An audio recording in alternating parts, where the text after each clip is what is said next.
Hello दोस्तों, कैसे हैं आप सब। उम्मीद है कि आप सब मस्त होंगे और आपकी तैयारी भी मस्त चल रही होगी। दोस्तों, पॉलिटी एमसीक्यू बैच के क्रम में आज का हम लोग का दो टॉपिक होगा।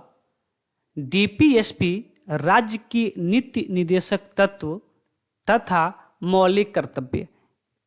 इन दोनों चैप्टर से जो भी इम्पोर्टेंट प्रश्न बन सकते हैं उन सभी प्रश्नों को हमने एक साथ संग्रह किया है। प्रश्न काफ़ी इम्पोर्टेंट है। यदि पॉलिटी में इस चैप्टर से प्रश्न बनते हैं तो इससे बाहर कुछ होने वाला नहीं है। तो चलिए देर न करते हुए हम लोग अपने पहले प्रश्न की ओर चलते हैं। पहला प्रश्न आपके सामने है। प्रश्न कह रहा है कि भारत के संविधान का कौन सा भाग कल्याणकारी राज्यों के आदर्श की घोषणा करता है। तो कल्याणकारी राज्यों के आदर्श की जो घोषणा करता है वह करता है डीपीएसपी राज्य के नीति निदेशक तत्व। ऑप्शन नंबर ए आपका सही उत्तर हो जाएगा। अगला प्रश्न देखिएगा। अगला प्रश्न करा है कि भारत में न्यायपालिका तथा कार्यपालिका को पृथक किससे आदेशित है होना चाहिए, किससे आदेशित है। तो भारत में न्यायपालिका और कार्यपालिका जो अलग होता है किसमें होता है, डीपीएसपी में होता है। ऑप्शन नंबर बी आपका सही उत्तर हो जाएगा। किस आर्टिकल में होता है अभी नहीं बताएंगे, प्रश्न आने वाला है वहां से देखिएगा। अगला प्रश्न कर रहा है कि संविधान के 42वें संशोधन द्वारा निम्नलिखित में से कौन सा सिद्धांत राज्य की नीति निदेशक तत्व में जोड़ा गया था। 42वें संविधान के संशोधन के द्वारा कौन सा शब्द जोड़ा गया था। वह शब्द था आपका उद्योगों के प्रबंधन में कामगारों की सहभागिता। ऑप्शन नंबर बी आपका सही उत्तर हो जाएगा। अगला प्रश्न करा प्रश्न नंबर 4 कि इनमें से भारतीय संविधान के राज्यों के नीति निदेशक तत्वों में शामिल नहीं किया गया है। अर्थात कौन नीति निदेशक तत्वों में शामिल नहीं है। वह समान काम के लिए समान वेतन है, समान न्याय और निःशुल्क कानूनी सहायता ए भी है, ग्राम पंचायतों का गठन ए भी है, किंतु सूचना का अधिकार नहीं है। आर्टिकल अभी मत पढ़िएगा, आर्टिकल वाले सारे प्रश्न हमने लास्ट में ले रखा है, ठीक है, वहां सबका क्लियर हो जाएगा। आगे करा है कि संविधान के किस भाग में अंतर्राष्ट्रीय शांति और सुरक्षा को बढ़ावा देना वर्णित किया गया है। ए भी है किसमें, डीपीएसपी में राज्य के नीति निदेशक तत्व में। आर्टिकल अभी आगे आने वाला है। अगला प्रश्न करा है कि किस संविधान संशोधन अधिनियम 2002 के द्वारा भारत के सभी बच्चों के लिए मुफ्त और अनिवार्य प्राथमिक शिक्षा की व्यवस्था किया गया था। वह था कौन सा, 86वें संविधान संशोधन 2002। अगला प्रश्न कराए कि राज्य के नीति निदेशक तत्व सहज अध्ययन के लिए निम्न में से कौन से भागों में विभाजित किए जा सकते हैं। ये प्रश्न इंपॉर्टेंट है। कराए कि राज्य के नीति निदेशक तत्व सहज अध्ययन के लिए निम्न में से कौन से भाग में विभाजित किए जा सकते हैं। कौन से भाग में विभाजित किए जा सकते हैं, वह कौन था, निम्न में से कौन किस भागों में विभाजित किया जा सकता है। तो समाजवादी में भी, उदार बौद्धिकतावादी, गांधीवादी, यानी कि तीनों में कर सकते हैं। ऑप्शन नंबर डी आपका सही उत्तर हो जाएगा। अगला प्रश्न कर रहा है कि निम्नलिखित में से कौन सा एक राज्य के नीति निदेशक तत्वों का उद्देश्य नहीं है। कह रहा है कि एक कल्याणकारी राज्य की स्थापना करना, ये तो बिल्कुल है। आगे करा है सामाजिक आर्थिक न्याय सुनिश्चित करना, ए भी है। अंतर्राष्ट्रीय शांति और सुरक्षा, ए भी है। एक धार्मिक राज्य की स्थापना, ए नहीं है। तो ऑप्शन नंबर डी आपका सही उत्तर हो जाएगा। अगला प्रश्न करा है कि निम्न में से कौन सा विषय ऐसा है जिसे मूल कर्तव्य और राज्य के नीति निदेशक तत्व दोनों में स्थान मिला है। तो दोनों में, यानी कि मूल कर्तव्य मेरा कर्तव्य भी है और डीपीएसपी में भी है, दोनों में है। तो वह कौन सा है, अच्छा, पर्यावरण, वन और वन्य जीवों की सुरक्षा या संरक्षण, ये दोनों में है। डीपीएसपी में भी है और आपका मूल कर्तव्य भी है, ठीक है। आर्टिकल अभी आने वाला है, 48 से होगा, चलिए अभी आगे आएगा। आगे करा है कि निम्नलिखित में से कौन सा एक भारत के संविधान में यथा प्रतिष्ठित राज्य की नीति निदेशक तत्व का भाग नहीं है। कौन नीति निदेशक तत्व का भाग नहीं है। कह रहा है समान न्याय और निःशुल्क विधिक सहायता, बिल्कुल है। अंतर्राष्ट्रीय महत्व के स्मारकों और स्थानों तथा वस्तुओं का संरक्षण, बिल्कुल है। न्यायपालिका और कार्यपालिका का अलग, बिल्कुल है। लेकिन पर्सनल लॉ इसमें नहीं है। तो ऑप्शन नंबर सी आपका सही उत्तर हो जाएगा। अगला प्रश्न कर रहा है कि भारत के संविधान के किस अनुच्छेद के तहत राज्य राष्ट्रीय महत्व और ऐतिहासिक हितों के संबंध में हर स्मारक स्थान और वस्तु का संरक्षण करने के लिए बाध्यकारी है, यानी कि जो भी सरकारी संपत्ति है उनका रक्षा हम कर सकते हैं, करते हैं। किस आर्टिकल के माध्यम से, यानी कि किस आर्टिकल में कहा गया है, तो यह बात कही गई है आर्टिकल कितना में, आर्टिकल आपका 49 में। आर्टिकल किस में? 49 में। बातें क्लियर हो रही हैं? तो अगले प्रश्न की ओर चलते हैं। प्रश्न करा है कि राज्य के नीति निर्देशक सिद्धांत का उल्लेख भारतीय संविधान के निम्नलिखित में से किस भाग में है? तो जो आपका डीपीएसपी है किसमें है? भाग 4 में। लेकिन वही मौलिक कर्तव्य की बात किया जाए तो भाग 4 के क में है। ठीक है, चलिए अगला प्रश्न करा है कि डॉक्टर भीमराव अंबेडकर द्वारा भारतीय संविधान के किस भाग को संविधान की अनोखी विशेषता कहा था? तो अनोखी विशेषता कहते किसको? डीपीएसपी को। किसको? डीपीएसपी को। आप मुझे बताएंगे भीमराव अंबेडकर आर्टिकल 32 को क्या कहे थे? संविधान की आत्मा कहे थे। ठीक है, अगला प्रश्न करा है कि समान शिविर संहिता का वर्णन संविधान के किस अनुच्छेद में किया गया है? देखिए यहां से 2 प्रश्न बन सकता है। अब दूसरा प्रश्न हमने शामिल किया है कि नहीं किया है मुझे याद नहीं आ रहा है, नहीं याद आ रहा है, फिर भी मैं दोनों प्रश्न बता देता हूं। एक तो इसका आर्टिकल पूछता है किस आर्टिकल में है, तो आर्टिकल 44 में है। और कहता है दूसरा प्रश्न क्या पूछ लेता है आपसे कि समान सिविल संहिता लागू करने वाला देश का पहला राज्य कौन है? तो वो है आपका गोवा। कौन सा है? गोवा। ठीक है, चलिए गोवा की भाषा क्या है आप मुझे बताइएगा। अगला प्रश्न कर रहा है कि निम्नलिखित में से भारत के संविधान में किस भाग में पर्यावरण संरक्षण, संवर्धन एवं वन्य जीवों की रक्षा के प्रावधान पाए जाते हैं? तो किसमें पाया जाता है? तो अभी आपको हमने बताया कि जो वन्य जीव हैं या वन्य जीव संरक्षण है यह डीपीएसपी और मूल कर्तव्य दोनों का हिस्सा है। तो ऑप्शन नंबर सी आपका क्या हो जाएगा? सही उत्तर हो जाएगा। अगला प्रश्न करा है कि राज्य की नीति निर्देशक तत्वों में निम्नलिखित में से क्या दिया हुआ नहीं है, यानी कि कौन सा डीपीएसपी में नहीं है? कहीं काम पाने, शिक्षा और कतिपय मामलों में लोक सहायता पाने का अधिकार, ये तो आपका है। ठीक है, लोक सहायता ही पाने का अधिकार है, शिक्षा पाने का अधिकार है और काम पाने का भी क्या है? आपका अधिकार है। यह डीपीएसपी में क्या है? वर्णित है बिल्कुल। आगे करा है कि समान सिविल संहिता ये भी बिल्कुल है। न्यायपालिका और कार्यपालिका दोनों अलग अलग होंगे, ये भी है। स्थानीय स्वशासन के प्रबंधन में कामगारों की भागीदारी नहीं, कारखानों में है प्रबंधन लेकिन स्थानीय स्वशासन में नहीं है। तो ऑप्शन नंबर डी आपका सही उत्तर हो जाएगा। अगला प्रश्न देखिएगा, प्रश्न नंबर 17 का है कि निम्नलिखित में से कौन सा राज्य के नीति निर्देशक तत्वों का एक हिस्सा नहीं है, यानी कि कौन डीपीएसपी में शामिल नहीं है? कि सभी नागरिकों के लिए समान नागरिक संहिता बिल्कुल है, आर्टिकल 44 हमने आपको बता रखा है। कार्यपालिका न्यायपालिका से पृथक्करण ये भी है। पोषण स्तर और जीवन स्तर में उन्नयन हेतु राज्य का कर्तव्य बिल्कुल है। इसी के माध्यम से तो जब छोटा बच्चा होता है तो सरकार उसे पोषाहार वितरित करती है। ठीक है, ये बिल्कुल है।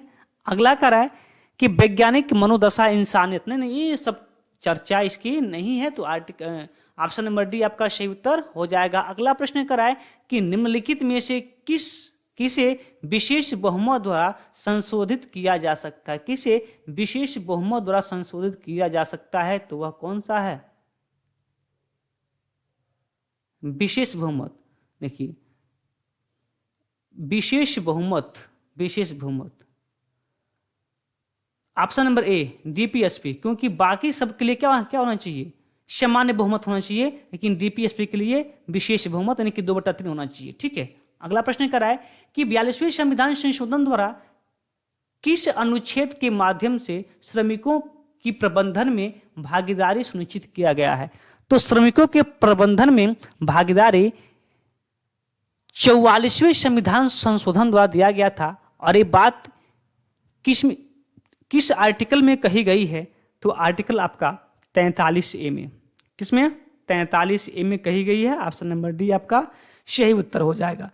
अगला प्रश्न देखिएगा, प्रश्न नंबर 20 का रहा है कि भारतीय संविधान का कौन सा भाग अंतर्राष्ट्रीय शांति और सुरक्षा के प्रति राज्य के उत्तरदायित्व का उल्लेख करता है? अंतर्राष्ट्रीय शांति और सुरक्षा किसमें कहा गया है? डीपीएसपी में नीति निर्देशक तत्व में कहा गया है। अगला प्रश्न करा है कि भारत के भारत के संविधान के किस भाग में मौलिक कर्तव्य का उल्लेख है? मौलिक कर्तव्य, अभी हमने क्या बताया, 4 के को में किसकी चर्चा है? मौलिक कर्तव्य की चर्चा है। ठीक है, चलिए आगे कह रहा है कि संविधान में मौलिक कर्तव्यों को कब सम्मिलित किया गया था?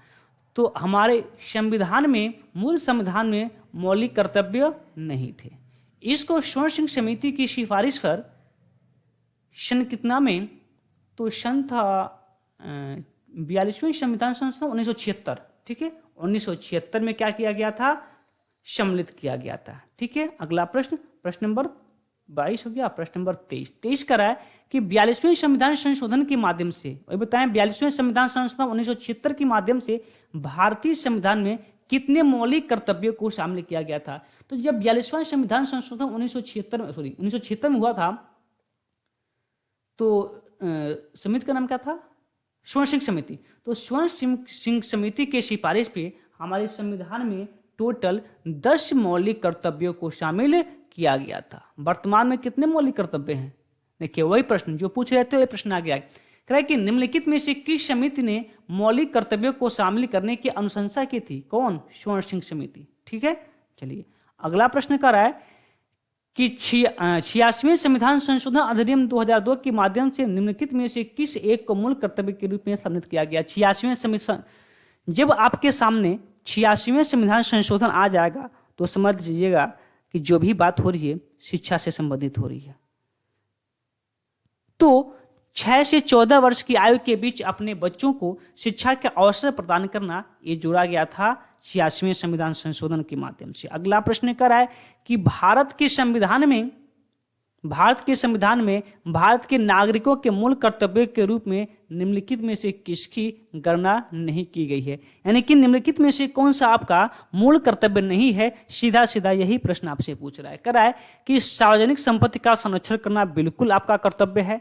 प्राकृतिक पर्यावरण का रक्षण और संवर्धन करना बिल्कुल आपका कर्तव्य होना चाहिए। आगे कह रहा है कि वैज्ञानिक मनोदशा तथा जांच पड़ताल की भावना का विकास करना बिल्कुल आपका जो भावना होना चाहिए, वैज्ञानिक दृष्टिकोण जैसा होना चाहिए। नागरिकता की भावना का विकास नहीं, इसकी कोई चर्चा नहीं हुई है हमारे आर्टिकल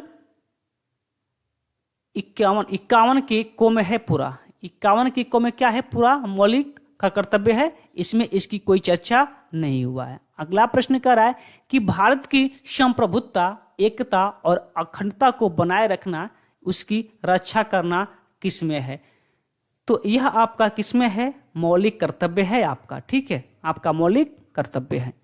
अगला प्रश्न कर रहा है कि भारतीय संविधान के किस अनुच्छेद में प्राकृतिक पर्यावरण की सुरक्षा प्रत्येक नागरिक का मौलिक कर्तव्य होगा? अभी आपको बताए थे, कहाँ पे? 48 के को में। कहाँ पे? 48 के को में। ऑप्शन नंबर बी आपका क्या हो जाएगा? सही उत्तर हो जाएगा। अगला प्रश्न कर रहा है कि भारतीय संविधान के अनुसार इनमें से कौन सा मौलिक कर्तव्य नहीं है? कौन है इसमें से मौलिक कर्तव्य नहीं है? तो कौन है? सद्भाव और भाईचारे की भावना को बढ़ावा देना आपका मौलिक कर्तव्य होना चाहिए। संस्कृत और समृद्ध विरासत को संरक्षित करना, यह भी आपका मौलिक कर्तव्य है। वैज्ञानिक सोच, ये भी है। मानव को अवैध क्रय विक्रय और बलात्श्रम का निषेध, इसमें मौलिक कर्तव्य में इसकी चर्चा नहीं हुआ है। ठीक है, चलिए अगला प्रश्न कर रहा है, प्रश्न नंबर 30 कि निम्नलिखित में से कौन मौलिक कर्तव्य नहीं है? बताइए कौन मौलिक कर्तव्य नहीं है आपका? तो इसमें से जो मौलिक कर्तव्य कौन नहीं है कि प्राकृतिक पर्यावरण की रक्षा करना, प्राकृतिक पर्यावरण की रक्षा करना आपका मौलिक कर्तव्य है। संविधान का पालन करना भी आपका मौलिक कर्तव्य है। आप संविधान से बाहर कोई नहीं है, कोई नहीं है संविधान से बाहर। ठीक है, सबको संविधान के अनुरूप ही चलना होगा। संविधान का हनन कोई नहीं कर सकता है, चाहे वो आम जनता हो या फिर नेता सब हो। ठीक है, चलिए आगे करें कि चुनाव के दौरान मतदान करना। देखिए चुनाव के दौरान और भारत की एकता और अखंडता को बनाए रखना, ये तो है। ठीक है, तो कौन नहीं है? ऑप्शन नंबर सी नहीं है, तो आपका ऑप्शन नंबर सी ही क्या हो जाएगा? सही विकल्प हो जाएगा। आगे कराएं कि किस वर्ष 42वें संशोधन द्वारा नागरिकों के मौलिक कर्तव्य को भारत के संविधान में जोड़ा गया था? अभी बताए थे कि स्वर्ण सिंह समिति 42वें संविधान संशोधन 1976।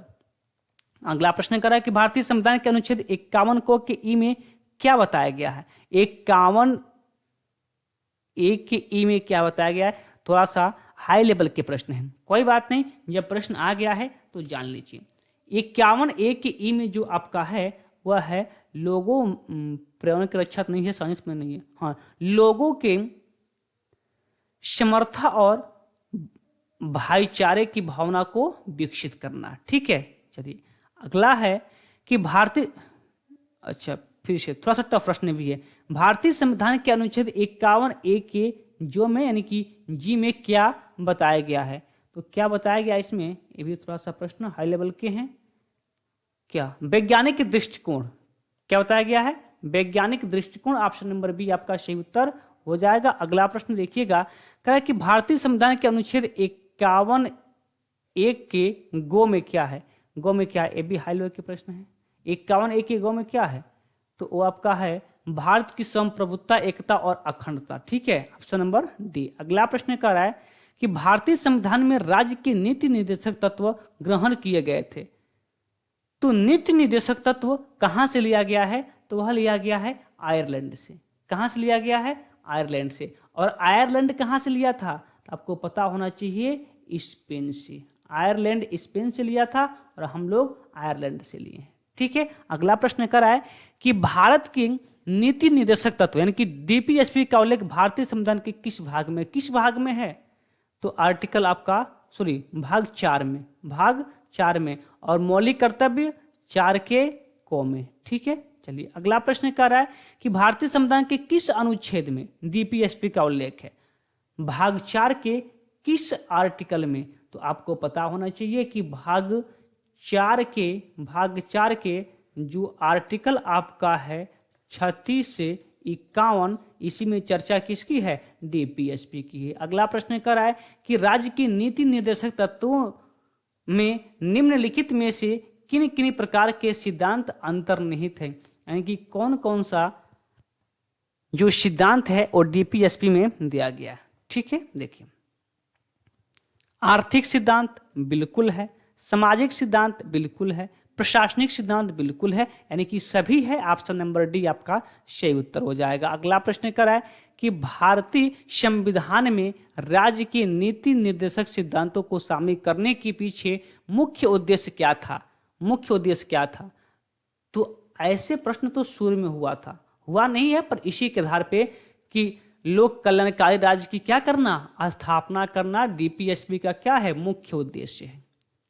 अगला प्रश्न कर रहा है कि निम्न में से किसने नीति निर्देशक सिद्धांतों को बैंक की सुविधानुसार दिए उत्तर दिनांकित चेक कहा था? यानी कि कहा गया था कि डीपीएसपी एक ऐसा चेक है जो बैंक अपने इच्छा के अनुसार भुगतान करता है। किसने कहा था? केटी शाह ने कहा था। ऑप्शन नंबर डी आपका सही उत्तर हो जाएगा। ठीक है, अगला प्रश्न देखिएगा, प्रश्न नंबर 41 का आपसे कि किस संविधान संशोधन अधिनियम ने राज्य के नीति निर्देशक सिद्धांतों को मौलिक अधिकारों की अपेक्षा अधिक प्रभावशाली बनाया? किस संविधान संशोधन अधिनियम ने राज्य के डीपीएसपी को मौलिक अधिकारों की अपेक्षा अधिक प्रभावित बनाया? तो 42वां संविधान संशोधन 1976 सबको पता होना चाहिए। अगला प्रश्न कर रहा है कि भारतीय संविधान का कौन सा अंग समाजवादी व्यवस्था स्थापित करने की प्रेरणा देता है? तो समाजवादी व्यवस्था स्थापित करने की जो प्रेरणा देता है वह कौन देता है? हमारा डीपीएसपी, अर्थात राज्य के नीति निर्देशक तत्व। Option number C. अगला प्रश्न कर रहा है कि संविधान में कल्याणकारी राज्य का आदेश दिया जाता है, यानी कि कल्याणकारी राज्य की स्थापना करना किसका मुख्य उद्देश्य है? तो 2 प्रश्न इस पे हो गए हैं, डीपीएसपी।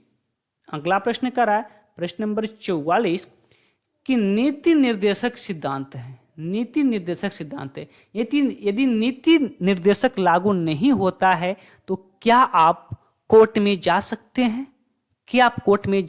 हैं? बोलिए हाँ या ना।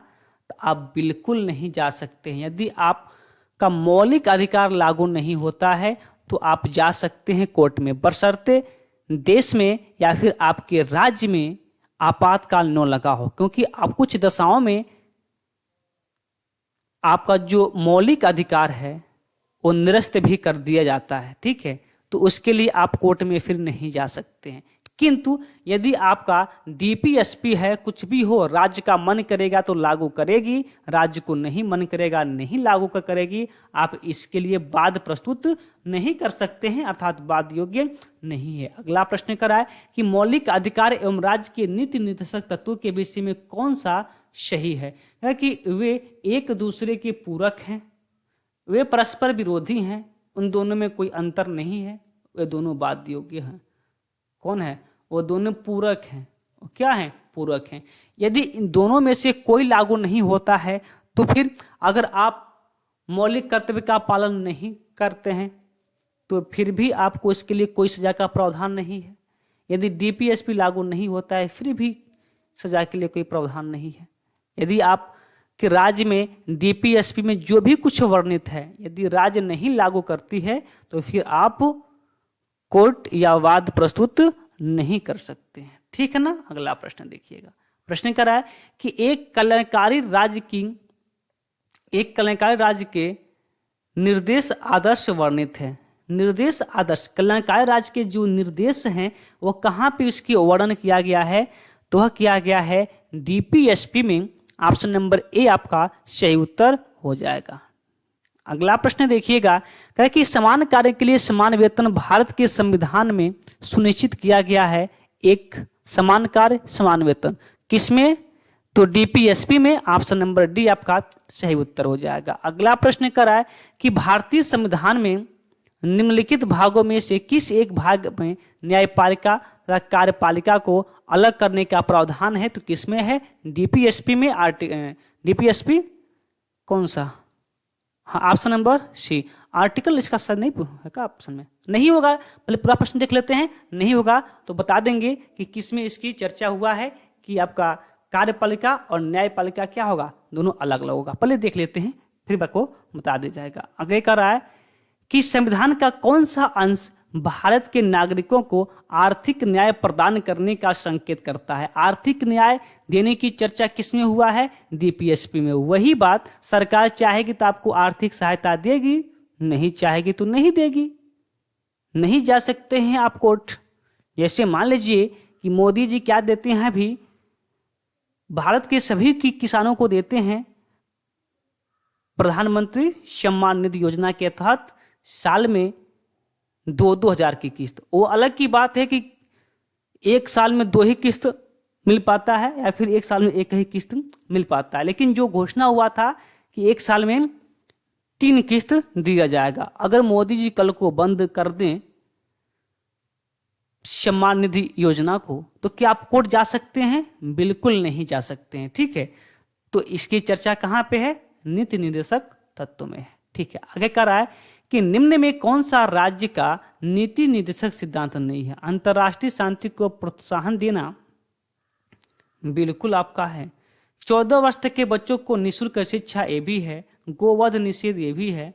लेकिन निजी संपत्ति की समाप्ति इसकी चर्चा कहीं नहीं हुई है, तो यही ऑप्शन आपका सही हो जाएगा। अगला प्रश्न करें 51 भारत के किस राज्य में समान सिविल संहिता लागू है? प्रश्न तो है जी, हमने सोचा कि प्रश्न नहीं रखे हैं, सभी प्रश्न रखा गया है, एक भी प्रश्न छुड़ा नहीं गया है। भारत के किस राज्य में समान सिविल संहिता लागू है? आर्टिकल 44। कौन सा? आर्टिकल 44। कहाँ पे?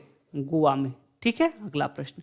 अब देखिए अगला प्रश्न करा है कि राज्य के नीति निर्देशक सिद्धांत के अनुसार किस आयु तक के बच्चों को निःशुल्क एवं अनिवार्य शिक्षा देने की आशा की जाती है? तो 14 वर्ष तक के बच्चों को। ठीक है, आगे देखिए, आ गया आर्टिकल वाले प्रश्न सब। कह रहा है कि भारतीय संविधान के अंतर्गत कल्याणकारी राज्य की अवधारणा निम्न में से किस अनुच्छेद में वर्णित है? यानी कि कल्याणकारी राज्य की अवधारणा किस आर्टिकल में आपका वर्णन किया गया है? तो यह आर्टिकल आपका कौन सा है? आर्टिकल 38। आर्टिकल 38। ठीक है, अगला प्रश्न। प्रश्न कर रहा है कि समान न्याय और निःशुल्क विधिक सहायता का प्रावधान संविधान के किस अनुच्छेद में है? समान न्याय और निःशुल्क विधिक सहायता किसका? समान न्याय और निःशुल्क विधिक सहायता का प्रावधान संविधान के किस अनुच्छेद में है? तो आपका 39 के ए में है। ऑप्शन नंबर बी आपका सही उत्तर हो जाएगा। अगला प्रश्न प्रश्न कर रहा है कि भारतीय संविधान के निम्नलिखित अनुच्छेदों में से कौन सा राज्य सरकारों के ग्राम पंचायतों को गठन करने का आदेश देता है? वह देता है आर्टिकल 40। ऑप्शन नंबर बी आपका सही उत्तर हो जाएगा। अगला प्रश्न कर रहा है कि भारतीय नागरिकों के लिए समान सिविल संहिता प्राप्त करने की बात कही गई है, आर्टिकल 44। ठीक है। अगला प्रश्न कर रहा है कि संविधान के किस अनुच्छेद में, देखिए प्रश्न आ गया ना, इसलिए कहें कि अभी नहीं बताएंगे, लास्ट में बताएंगे, पूरा आर्टिकल वाले प्रश्न लिए हैं।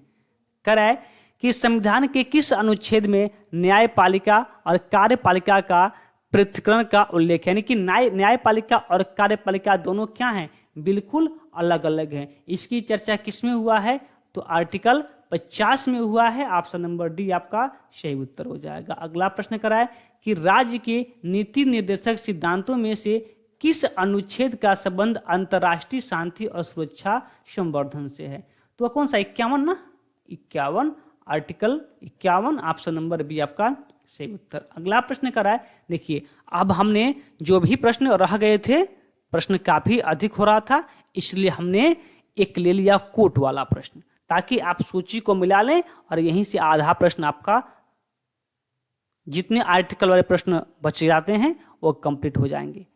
कह कि ग्राम पंचायतों का गठन सूची को लाना है। देखिए आपको कुछ नहीं पता है ना, तो हमने आपको 2-3 बातें सिखा दी है कि ग्राम पंचायतों का गठन कहाँ पे है, आर्टिकल 40 में। और कुछ आपको सिखा रखा हमने, समान सिविल संहिता आर्टिकल 44। बोलिए क्यों, कृषि एवं पशुपालन किसमें, 48 का ए, 48 की है ना, हाँ 48 में ही, ठीक है। और 41 काम करने का अधिकार, यानी कि सब लाइन से क्या है, सुमिलित है। तो 1 2 3 4 कहाँ पे है, 1 2 3 4, 1 2 3 4 ऑप्शन नंबर ए पे है, तो ऑप्शन नंबर ए आपका क्या है, सही उत्तर हो जाएगा। आइए आज के लास्ट प्रश्न की ओर। एक प्रश्न अलग से छूट गया था, तो मैंने इसको भी रख लिया। देखिए शराबबंदी संविधान के किस धारा में है, देखिए शराबबंदी, सरकार चाहे तो शराब बंद कर सकती है और न चाहे तो नहीं बंद कर सकती है, इसके लिए आप कोर्ट नहीं जा सकते हैं। बिहार में क्या है, शराबबंदी है, और गुजरात में भी क्या है, शराबबंदी है। किस आर्टिकल के तहत, क्या वहां के लोग शराब बंद हो गया है तो क्या कोर्ट जा सकते हैं, नहीं जा सकते हैं। क्यों, क्योंकि शराबबंदी की जो बात हुई है किसमें हुआ है, डीपीएसपी में, और डीपीएसपी में जब कोई बात लागू होती है तो आप कोर्ट नहीं जा सकते हैं। अर्थात इसकी चर्चा किसमें हुआ है, तो आर्टिकल 47 में हुआ है। ऑप्शन नंबर ए आपका सही उत्तर हो जाएगा। तो चलिए आज के इन 60 प्रश्नों को हमने अच्छे से कवर किया। चलिए फिर मिलते हैं अपने हिस्ट्री वाले क्लास में, तब तक के लिए आप सभी को धन्यवाद।